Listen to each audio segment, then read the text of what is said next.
বন্ধুরা, আমাদের এই পৃথিবীতে দেখার মতো অনেক কিছুই আছে, তবে জানলে অবাক হবেন এই ঘোরাফেরার দুনিয়ায় এমন কিছু স্থান রয়েছে যেখানে জনসাধারণের প্রবেশ সম্পূর্ণ নিষিদ্ধ। তাহলে চলুন জেনে নেওয়া যাক পৃথিবীর এমন নিষিদ্ধ সব জায়গা সম্পর্কে। Snake island. ব্রাজিলের সাও পাওলো এলাকার উপকূল থেকে মাত্র 25 মাইল দূরে ব্রাজিলের একটি দ্বীপ অবস্থিত, যা স্নেক আইল্যান্ড নামে পরিচিত। এই দ্বীপে বসবাস করে হাজার হাজার বিষাক্ত সাপ, যার মধ্যে রয়েছে ল্যান্ডস্যাড ভাইপার নামে একটি কুখ্যাত প্রজাতির সাপ। এই সাপের বিষ এতটাই বিষাক্ত যে এর কামড়ে মানুষের মৃত্যু হতে সময় নেয় মাত্র 1 ঘন্টা। দ্বীপটিতে শুধু এই সাপের সংখ্যাই প্রায় 4000-এর মতো। সব মিলিয়ে স্নেক আইল্যান্ডে প্রায় 5000-এরও বেশি বিভিন্ন প্রজাতির বিষাক্ত সাপ রয়েছে। 1920 সালেও এটি কিছু মানুষের ঘুরতে আসার স্থান ছিল। তবে সাপের কামড়ে মৃত্যুর হার বেড়ে গেলে ব্রাজিলিয়ান সরকার এই দ্বীপে প্রবেশ অবৈধ এবং নিষেধ করে দেয়। ইন্ডিয়ান সেন্টিনেল দ্বীপ।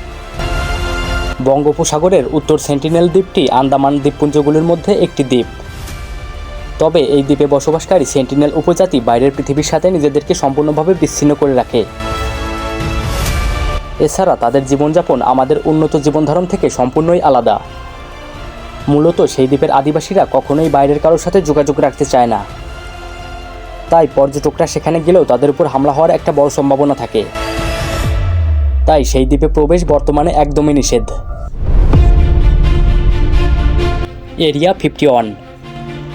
যুক্তরাষ্ট্রের নেভাডায় অবস্থিত এরিয়া 51 সামরিক ঘাঁটি সম্ভবত পৃথিবীর সবচেয়ে রহস্যময় জায়গা।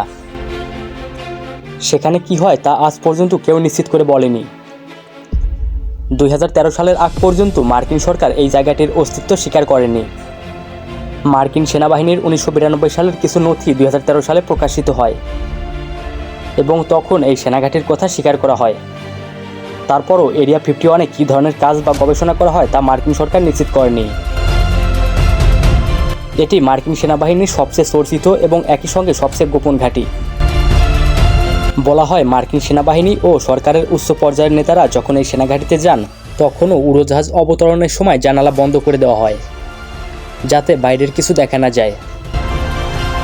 2013 সালের ডিসেম্বরে প্রথম মার্কিন প্রেসিডেন্ট হিসেবে নিজের বক্তৃতায় এরিয়া 51-এর নাম উল্লেখ করেন বারাক ওবামা। হিলারি ক্লিন্টন ও বার্নি স্যান্ডার্সের মতো প্রেসিডেন্ট পদপ্রার্থীরাও তাদের নির্বাচনী প্রচারণায় অঙ্গীকার করেছিলেন নির্বাচিত হলে তারা এরিয়া 51-এর রহস্য উদ্ঘাটন করবেন। Chernobyl, Ukraine. এটি তৎকালীন সোভিয়েত ইউনিয়নের অন্তর্ভুক্ত একটি বিস্ফোরণ, যা ইতিহাসের সবচেয়ে কুখ্যাত পারমাণবিক দুর্ঘটনা। চেরনোবিল বিস্ফোরণের ফলে সৃষ্ট বিকিরণের কারণে ক্যান্সারে 9000 থেকে 10 লাখ মানুষ মারা যাবে। এই ভয়াবহ ঘটনার পর থেকে 30 বছরেরও বেশি সময় অতিবাহিত হলেও বিকিরণ বন্ধ করার প্রকল্পগুলো এখনও চলমান।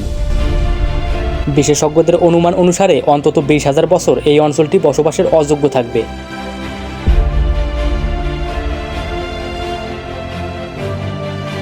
শালবার্ড শিট ভল্ট।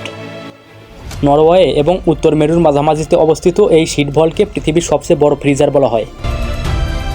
এই বিশাল শস্যাধারাটিকে এমনভাবে নকশা করা হয়েছে যাতে মানব সৃষ্ট বা প্রাকৃতিক দুর্যোগেও এটি অক্ষত থাকে। পৃথিবীতে যদি কোনো ভয়াবহ দুর্যোগের ঘটনাও ঘটে তবুও এখানে রক্ষিত 8,90,000 বীজ সুরক্ষিত থাকবে এবং দুর্যোগ পরবর্তী খাদ্য সংকট মোকাবেলায় সহায়তা করবে। বিশ্বের প্রায় সব দেশের শস্য বীজ সংরক্ষিত আছে এই ভল্টে। প্রতি বছর মাত্র কয়েকবার এই ভল্টের দরজা খোলা হয়। লেস্কো গুহা, ফ্রান্স। 1940 সালে ফ্রান্সের লেস্কো গুহায় প্রাগৈতিহাসিক যুগের চিত্রকর্মের সন্ধান পাওয়া যায় এবং দ্বিতীয় বিশ্বযুদ্ধের পরে এটি একটি পর্যটন স্থানে পরিণত হয়। কিন্তু দর্শনার্থীদের নিঃশ্বাস থেকে উৎপন্ন কার্বন মনোক্সাইডের কারণে গুহাচিত্রগুলো নষ্ট হয়ে যাচ্ছিল। ফলে গুহাটিতে 1963 সালে জনসাধারণের প্রবেশ নিষিদ্ধ করা হয়।